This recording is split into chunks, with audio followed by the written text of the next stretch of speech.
What's up everyone and welcome back to the MMA Crazy. Let's get started with our first news. Aljamain Sterling has issued a bold challenge to the featherweight division, making it clear that he is ready to face anyone willing to step into the octagon with him. In a recent statement, Sterling expressed his determination and readiness to compete at the highest level, calling out some of the top names in the division. His message was equal parts fiery and unapologetically confident, reflecting the mindset of a champion hungry for action. Sterling began by emphasizing the mental and physical preparation that drives him forward. "I'm drinking funk and horror, and it only makes me stronger," he said, signaling his readiness to take on every challenge thrown his way. With a clear focus on his upcoming fights, he specifically named fighters like Lord Murphy, indicate that he's ready to face him in February or even March in Murphy's hometown if necessary. Sterling's confidence is palpable, and he isn't shying away from the idea of fighting anywhere his opponents are most comfortable. He didn't stop there. Sterling also addressed other potential challengers in the featherweight division, including Ye Rodriguez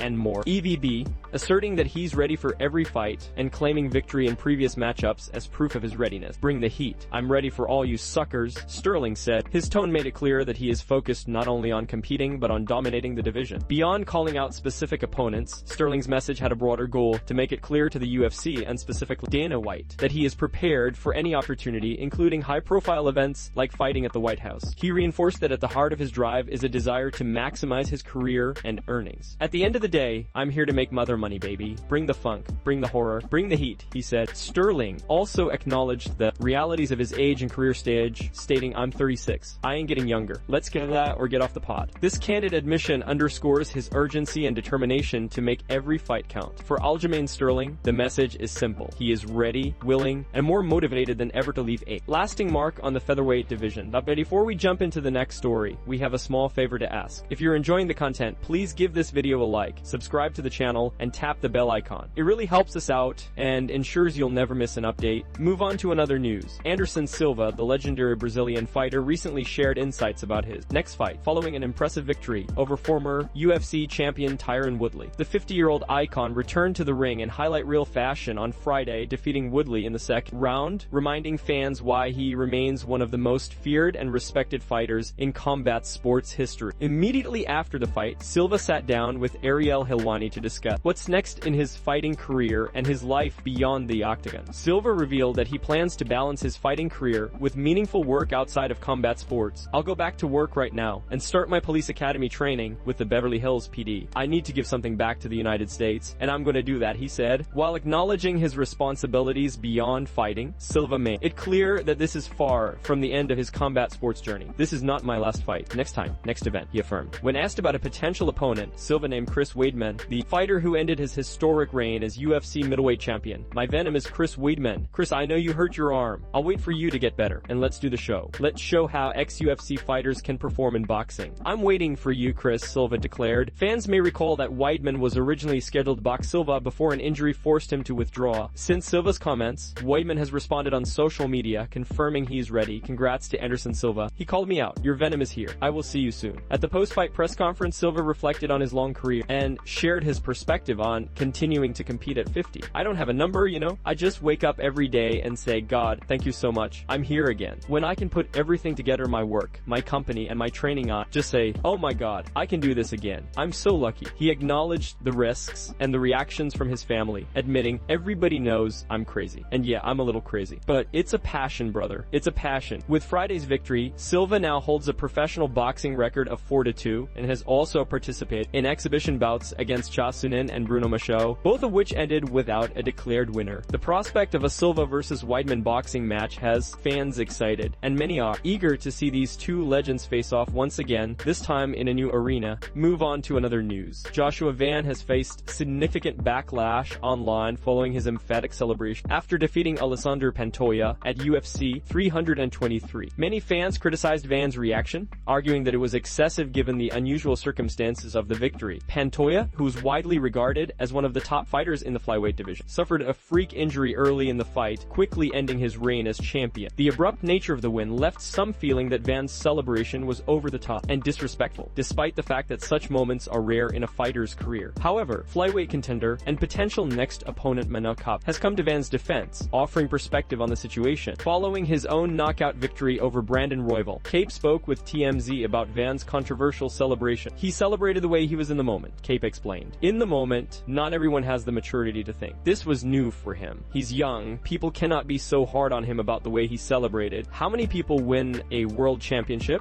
win a belt? They've never experienced that, so they cannot talk about something they've never gone through. He's going to go home and calm down. Cape further emphasized that the criticism of Van's behavior is largely irrelevant in the larger context of the sport. At the end of the day, nobody cares. You've got to do what you've got to do. He's the champion. He's the one with the belt. That is all that matters to me, Cape said. Joshua Van is the real champion. That is the real championship fight. While defending Van's actions, Cape also issued a clear warning, signaling that he is eager for a future showdown. Joshua Van is the real champion, and I'm coming for the head of the real champion, he stated. This sets the stage for a potentially high-stakes matchup between two of the flyweight division's most feared strikers, with Pantoja recovering from his disastrous night at UFC 323. Reports suggest that he will not be sidelined for long, meaning a rematch with Van could still be on the horizon. Meanwhile, the growing buzz around a Cape versus Van matchup promises an exciting next chapter for the flyweight division, with fans eagerly anticipating whether these two rising stars will collide for the championship in the near future. Move on to another news. At the high-profile Jake Paul versus Anthony Joshua event on Friday, a surprising altercation occurred involving former UFC heavyweight champion Andrei Arlovski and popular streamer Jack Doherty, along with a few of his friends. The incident, which unfolded in a chaotic series of exchanges, quickly drew attention across social media, sparking debates over who was at fault and the circumstances that led to the confrontation. Video footage of the event shows a tense back and forth between the parties. Arlovski, a veteran fighter known for his composure and experience, can be seen trying to defuse the situation while moments of physical tension escalated rapidly. Onlookers and friends attempted to intervene, urging both sides to calm down. The crowd's reactions ranged from shouting encouragement to physically trying to separate the two sides. Amid the chaos, comments from those involved added context to the altercation. Arlovski later addressed the incident publicly, leaving a comment under the video. He apologized, stating, "I'm so sorry. Don't act like a pro athlete," seemingly reflecting his regret over how the situation unfolded. On the other hand, Jack Doherty shared his perspective on social media platform X, giving his version of events. According to Doherty, the altercation began without provocation. He explained, "I was just walking by, and he tries to kick me for no reason, and that's how it all started. I literally didn't say or do anything to him, but I'll always be the bad guy in the situation." Doherty further addressed the online criticism he received, emphasizing the disparity in age and success between him and Arlovski. "How did I start the Andrei Arlovski fight? Watch the video, you old Twitter. You guys just point the finger at a kid who's half your age and way richer than you. I would do the same though," he wrote. He concluded by reiterating his account of the incident. "The Andrei Arlovski fight started because he randomly tried to kick me while I was walking by." The incident has since become a widely discussed topic, illustrating the challenges of public interaction between athletes and social media personalities, especially in high-pressure environments. While the altercation was brief, it highlighted the fine line between confrontation and chaos, as well as the differing perspectives that arise when fame, reputation, and quick judgment collide. Both parties have now given their statements, leaving fans and observers to interpret the events for themselves. Move on to another news. Paddy Pimblett recently spoke candidly about Arman Tsarukyan in a pointed interview with Sky Sports, leaving no doubt about his frustration with the fighter and the current state of the lightweight division. Pimblett, known for his outspoken nature and no-nonsense approach, did not hold back in explaining why Tsarukyan has yet to secure a title shot and why he personally has little respect for the contender. When asked if he was surprised to see the interim title fight take place without Tsarukyan involved, Pimblett was direct. "No, he's bored. I don't really know anyone who wants to see Arman Tsarukyan in a fight," he said. Pimblett went on to list a series of incidents that, in his view, have hurt Tsarukyan's standing in the UFC. He cited a recent event where Tsarukyan pulled out of a fight on just a day's notice, claiming a bad back, which Pimblett argues was a clear disruption to the main event. Additionally, he mentioned instances where Tsarukyan allegedly caused issues at weigh-ins, including headbutting opponents and even punching a fan while exiting the cage, actions that Pimblett believes have damaged his reputation and cost the UFC significant revenue. Pimblett emphasized that Tsarukyan's setbacks are largely self-inflicted. It's his own fault. It's his family's fault for letting him be a spoiled little baby his whole life. He's got money and thinks he can just pay his way out of anything, Pimblett said. According to him, Tsarukyan needs to earn his way back into title contention, pointing out that beating fighters who are lower in the rankings is not enough to secure a shot at the belt. Looking at the current lightweight landscape, Pimblett highlighted the next steps for himself and other top contenders, with Charles Oliveira fighting Max Holloway and Pimblett set to face Justin. He noted that the next in line is Dan, whom Tsarukyan has already defeated. Pimblett was blunt about Tsarukyan's current status. "Nobody gives a flying about Tsarukyan. He can't control his emotions, pulls out of fights, hits fans, and starts drama at weigh-ins. He knows why he's not fighting for the belt. He needs to stop whining. The UFC UFC is not a place for that. He's lucky he hasn't been cut, that's the reality. He's lucky he's still on the roster. Pimblett's comments paint a picture of a fighter frustrated with the division's politics and the behavior of his peers, underlining his own determination to focus on performance and discipline as the path to success. Move on to another news. During a recent sparring session, UFC star Justin Gaethje accidentally scratched former welterweight champion Kamaru Usman, leaving a visible mark on Usman's lip. The incident, which occurred during routine training, quickly became a topic of discussion, fans and analysts, as both fighters are known for their intensity and competitive nature. In his own account of the incident, Gaethje sought to clarify what happened and downplay any notion of intentional harm. "What's wrong with Justin?" he asked rhetorically, acknowledging the reaction to the scratch. "They said, he got me. But really, I scratched him." "I scratched him," Gaethje explained. He emphasized that the contact was purely accidental and a natural result of the fast-paced sparring session. "I literally wasn't doing anything," he said, highlighting that there was no malicious intent behind the minor injury. Training sessions between elite fighters like Gaethje and Usman are often intense, pushing athletes to their physical and technical limits. Sparring is designed to simulate real fight conditions, which can occasionally lead to unexpected contact. In this case, the scratch was an unfortunate byproduct of close-quarter movement and aggressive striking, not an act of negligence or hostility. Gaethje made it clear that while these things happen in high-level training, respect between fighters remains paramount. The incident serves as a reminder of the fine line fighters walk during preparation. Even minor injuries, such as a scratch to the lip,